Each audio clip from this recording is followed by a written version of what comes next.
Siempre digo lo que pienso.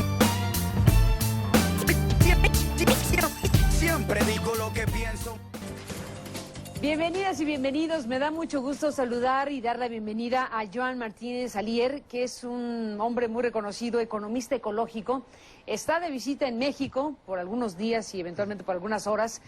Joan Martínez es catedrático de la Universidad Autónoma de Barcelona, en economía, en historia económica.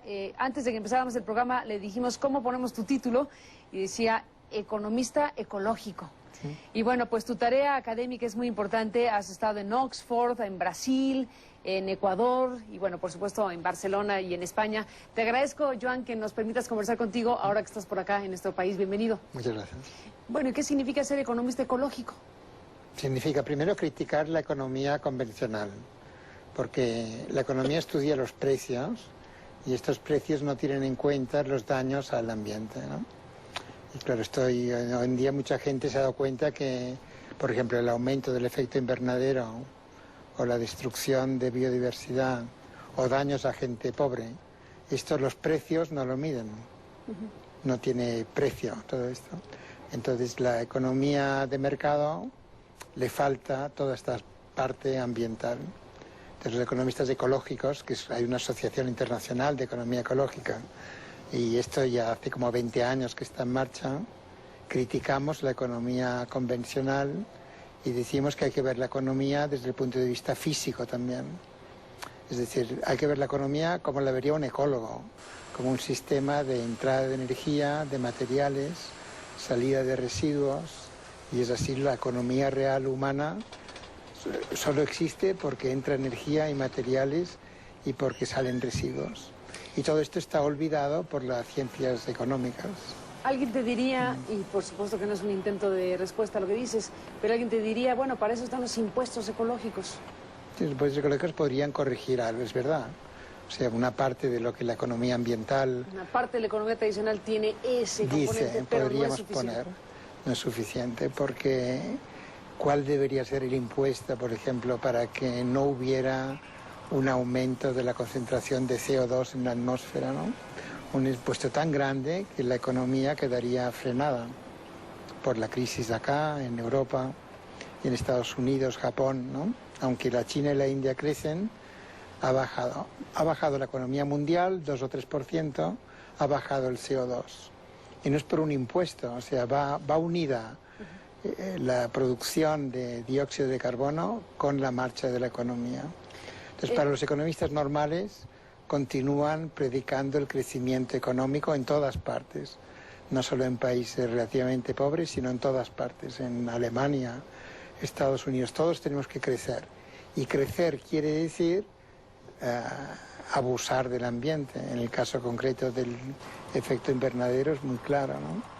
¿Ecologizar la economía podría caber como concepto? Sí, sí. De hecho, hay mucha gente ahora que con la crisis económica está diciendo que habría que volver a un keynesianismo, es decir, a una intervención estatal mayor, y que fuera un keynesianismo verde, ¿no? Pero no estoy muy seguro que un keynesianismo verde pueda hacer crecer la economía a más largo plazo de una manera que sea ecológica, porque tú has de ver que en todas partes, cuando crece la economía, quiere decir más materiales, más energía, el metabolismo aumenta. Y lo que vemos, y esto habla mi libro, es de los conflictos ecológicos. Mi libro y mucha otra gente que está estudiando, conflictos de injusticias ambientales. Bueno, en todo el mundo por la extracción de productos, de minerales, de petróleo, de gas, para que la economía funcione. Entonces, un keynesianismo verde yo creo que es difícil que sea del todo verde, ¿no? Tu libro, que se llama El ecologismo de los pobres, conflictos ambientales y lenguajes de valores, que por cierto ya está en la 3ª edición ampliada, lo cual quiere decir que ha efectivamente llamado mucho la atención y ha circulado mucho, asocia estos dos conceptos, ecología y pobreza. El reflejo de las afectaciones en los países o en las localidades pobres a raíz de la extracción de las riquezas primarias. Y también la reacción. ¿Básicamente es eso? O sea, lo que está llegando, la extracción, está llegando a los últimos confines, digamos. Por ejemplo, El petróleo está llegando a un pico de extracción, ¿no? En el caso de México es bastante evidente. Ya ni digas, sí. Pero en Estados Unidos ya ocurrió hace 20 años, 25 años, el pico de extracción. Y en el mundo no sabemos si llegamos ya pronto o ya hemos llegado tal vez. Esto quiere decir que la otra mitad de todo el petróleo que queda, porque queda mucho petróleo, se va a sacar de lugares de muy difícil extracción. Puede ser en el mar, puede ser como el petróleo este de Canadá, en Alberta, ¿no? Que es un petróleo muy malo, que cuesta mucha energía sacarlo. O también, por ejemplo, en la Amazonía. Ya hay petróleo en Ecuador, hay petróleo en Perú. ¿Y dónde está este petróleo? En lugares donde habitan poblaciones indígenas, algunas no contactadas.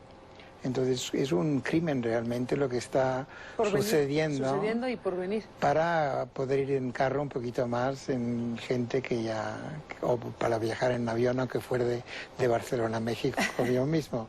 O sea, gastamos demasiado petróleo y sacrificamos lugares de una biodiversidad enorme. Y esto pasa con la bauxita, pasa con el carbón en muchos lugares, pasa con el mineral de hierro, pasa con cobre, por ejemplo, o con oro, minería de oro a cielo abierto, como también hay en México, ¿no es verdad? Ya yo he leído hoy en San Javier, en San Luis Potosí. La minera San Javier, claro, que son canadienses los que están explotando y que hay una movilización social. Y la gente importante. protesta ¿Sí? porque saca 1 gramo de oro con 1 tonelada de tierra que se mueve. O sea, para 1 gramo hace falta mover 1 tonelada de tierra, muchísima agua que se contamina con el cianuro. Entonces, en todas partes que hay minería de oro a cielo abierto, hay gente local que protesta. Esto es los conflictos ambientales. Gente pobre, que si les dices que son ecologistas, te dirá que ellos no, que son gente normal, que vete a saber si viene la policía luego. No son ni comunistas, ni feministas, ni ecologistas, ninguna palabra así. Pero protestan porque les va la supervivencia en esta cuestión, ¿no? Sí, hace un momento, antes de que iniciáramos esta conversación al aire, comentábamos de algunos casos de campesinos o de ambientalistas que ni siquiera se asumen como tales, pero que lo son en la práctica, y que son perseguidos o encarcelados, y que ha habido casos muy conocidos internacionalmente. Hablábamos y recordábamos en México el caso de Teodoro Cabrera y Rodolfo Montiel, 2 campesinos a quienes llamamos la prensa ecologistas, que fueron encarcelados y que después fueron liberados después de una presencia muy activa de organismos por los derechos humanos. Pero estos casos son los conocidos. Pero para efectos prácticos, esta circunstancia de la que hablas nos tiene que llevar también a ese terreno de los lugares recónditos, las comunidades indígenas, esos lugares donde están las riquezas codiciadas, pues también acaban afectando los derechos humanos más inmediatos de las poblaciones. Salía este caso de alguien que se llama Miguel Ángel Pérez, en Morelos, ¿no? En el nororiente de Morelos, que lo han matado que fue ejecutado, sí, hace 1 día o 2, y que era como un líder ambientalista local, un campesino, sí, campesino ambientalista, ¿no? Pero como hay todos estos conflictos de extracción, luego también hay conflictos de residuos, donde se envían los residuos, ¿no? Déjame hacer una pausa. Entonces la gente protesta, claro, y esto es lo que se puede hablar de una manera optimista sobre dónde pueden llevar estas protestas. Déjame, regresando de la pausa, escucharte.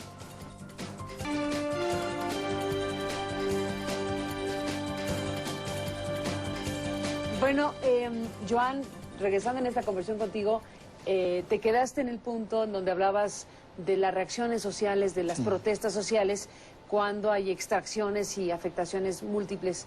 Pero también hablabas de la parte luminosa, digamos, ¿no? De lo que significa también esta reacción social frente a este tipo de temas. Claro, porque lo que ocurre es que muchos de estos movimientos locales a veces forman redes o alguien les apoya desde fuera. Por ejemplo, estaba leyendo hace 2 días en Perú, ha habido varios referéndums locales en casos de minería. Y uno fue en Majás, que está justo en la frontera con Ecuador, en el norte.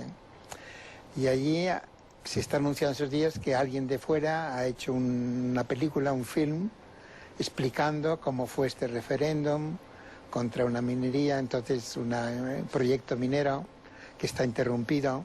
Entonces hay como unos lazos locales y globales de gente del norte que, en fin, de países ricos que dan apoyo y que se nutren, yo creo, espiritualmente de toda esta resistencia local, y resistencias locales que en el fondo aprovechan, ¿no? Les va bien que haya esta repercusión internacional. Por supuesto. Entonces hay como un ecologismo internacional que por suerte no tiene ningún politburó ni comité central. Ni representante.